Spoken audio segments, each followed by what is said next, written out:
cameras on, big lights, action. Welcome to the show, I am the main attraction. All the drama. Let's go. Now watching the throne, don't let me into my zone. Don't let me into my zone, I'm definitely in my zone. I'm the princess of all. I'm Elle Divine, and this is All the Drama. Welcome to All the Drama. I am Elle Divine. And I am the Princess of All. And this is All the Drama. We are so happy to be here. We've been talking about this all week and all month. We've been tweeting and Facebooking and emailing. We are so happy to finally be here on this beautiful Saturday morning. I am so happy to be here. I can't tell you how excited I am that we're going to be doing this every Saturday. There's just so much drama to talk about. There is, between school, relationships, friends, anything, you name it. Frenemies, don't forget the frenemies. You gotta talk about people that perpetrate being a friend and can actually end up being your worst haters. But that's another topic altogether. That's another day. Make sure you guys tune in every Saturday. We're going to be going over the most craziest and the most realist topics in life. So this Saturday, our topic is fighting from book 1. Yes, and the basis is basically, is it ever necessary to just have a knockout throwdown brawl? Whether it's with, like you were saying, a boyfriend, a girlfriend, a friend, a supposed friend, a hater, a co-worker, a boss, whomever. Teacher, whatever. Necessary to fight. Is it ever necessary to fight? I don't know. Let's find out, though. In some cases, I guess in some cases, I don't know. But we have a lot of comments from a lot of different people, so we can get into those as well. All right, my dear. So, well, I want to break it down first. This is based off of my first book, which is Drama High, The Fight, which is volume 1 in the Drama High series. And I'm just going to take a little bit from chapter 10. It's called Sister Drama. So, again, dealing with the drama that happens between girls. And in this particular case, it's girls fighting over a boy. Or better yet, one girl fronting another girl over a boy that she likes. Same with the brother. But she still wants to fight the ex-girlfriend of said brother. So, I don't know. I don't know if that's necessary. I don't know if it's a good thing or a bad thing, but we're going to take it from the character's perspective and then just move on to see how it is. Is that cool? That's cool with me. All right, girl. So let's break it down. So now, you said this is book 1, chapter 10 for all of those. Chapter 10, Sister Drama, page 89 for those of you who have your Drama High Rights book handy. Okay. All right, let's roll. What did Misty tell her? I asked, holding the letter back up and handing it to Nellie, who unfolds it and reads it again. I don't know, Nellie said, but whatever it was, she sure didn't paint a pretty picture of you. I should go over there and sock her in the head for being stupid enough to listen to Misty in the first place, Mickey says, glaring hard at Tree, who's now sitting on KJ's lap, making her claim for all. Misty standing over them, looking like Don King at a fight, hungry for a knockout punch. I want to slap Misty for being such a little instigator, I said. Don't let them get to you, Nellie says, trying to calm me down. It's all a mind game, Jade. You know broads are better at playing games than dudes, Mickey says, finally getting up to go get her candy. Mickey's right, Jade. Those broads are just hating on you because you're pretty smart and you had KJ. Don't trip off them, Nellie says. She ain't gonna do nothing on Friday. Just watch, Mickey says. There we go. That again was chapter 10, Sister Drama of volume 1, The Fight in the Drama High series. Now, I understand what Jade and her crew is saying. Totally, 100%. Like, okay, she's just mad. But you always have that iffy ways that she's right. Dudes do have a way of playing mind games with a girl. Absolutely. Especially when they know that the girl is killing you.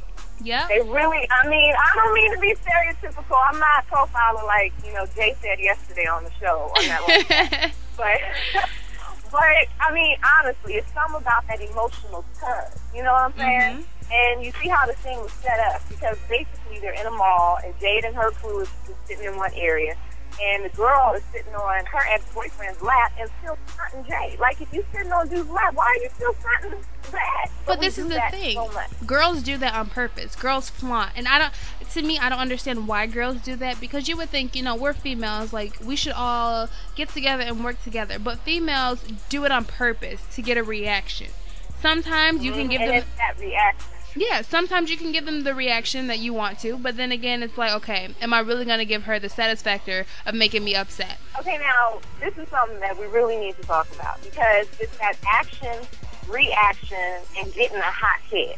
You know what I'm saying? Yep. And at the end of Volume 1, we talked about the fact that Jay's grandmother tells her, listen, you know what I'm saying? You're such a hot head. You want to react when somebody say something to you or look sideways. You want to just, go up and start talking to them in the face. But you can't always do that with everybody. Right. You just can't. However, sometimes it is necessary. I'm just saying.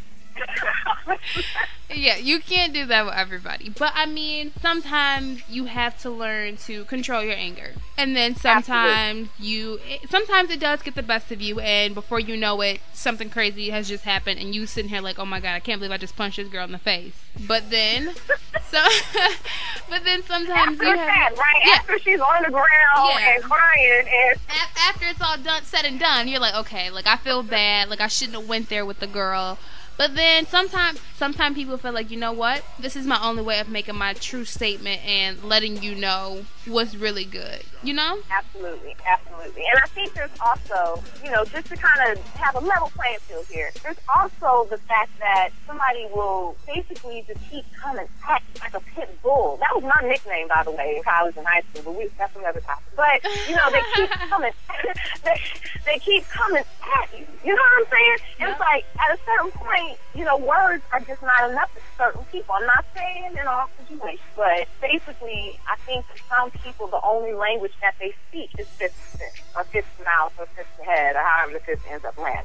And that is true. I don't think, and I hate to say it, but it's the reality of the situation. It's nice to, sing Kumbaya, get in a circle when we talk about peace and Gandhi and all that, but when we're out here and we're really dealing with, females and males, because I've been hit by a dude just as much, well, not as much, but often enough as I have been by a female as a teenager. And I think that really says something about the state of your emotions when you're a teenager, as opposed to when you're a little bit older or even a little bit younger. Fighting takes on different levels at different times. Because when you're in junior high and high school, it's not yet a crime. But when you hit 18, that's assault. Yeah, it's a true crime. Whole different ball game. Somebody step on your nice kicks and then you sock them and you in jail. It's really that is true. And in high school, all you really do, you maybe get a detention, a timeout, a suspension, something like that. But it's nothing, too drastic. But then, like you said, once you hit 18, you in jail now. I know. What you gonna do then? You're gonna be fighting for a long time. That's a whole other topic as far as fighting in the penitentiary or fighting, when you're in high school. Those are two different things, two different realities. And so I think fighting is circumstantial. Ooh, that's a quote. Fighting is circumstantial. I like that. I like that too. And I mean, I agree. In some situations, fighting is the only way out. And then in some situations, maybe you can talk it out and maybe, you can argue it out. And I mean, yesterday on the show, on the Good Time Show, Jay did make a great point when he was saying, sometimes a cussing match or, an argument is needed for a fighting. But sometimes you do need to throw your fist a little bit. Absolutely. And actually, what's funny is my mother used to say, sometimes it's just your tone. It's just your tone, Lisa. It's just your tone. If I can make somebody cry just by talking, I don't necessarily need to punch you. And it will last a lot longer. I bet you it'll hurt a lot more. I'm pretty sure. I mean, that's why I don't understand why, they ever created that saying, sticks and stones may break your bones, but words may never hurt. Because sometimes words can hurt just as much. Exactly. And one of our comments actually deals with bullying and how, even, for example, all this cyberbullying and, people getting on Twitter and like, I hate that phrase, go kill yourself. I hate that phrase. They don't be fighting words. If there were ever fighting words ever created, something just like that, like go kill yourself or, go jump off a bridge or something like that. I'm like, where do you live? What is your address? Say that to my face. Let me come in front of you and stand right in front of you. Say that to my face. Right. Because sometimes you really just have to understand that your words, can hit more. It just hurts more than any punch you could ever throw. Yeah, they truly do hurt. So let's get into some comments. We're gonna come back with why do you think boys fight versus why do you think girls fight? So if you guys want to weigh in on your comments, you can always tweet them to us _ the Princess of All or at Drama High. Or you guys can give us a call right now, 888-352-2588. We are here on All the Drama. We're going to get into some music and we'll be right back.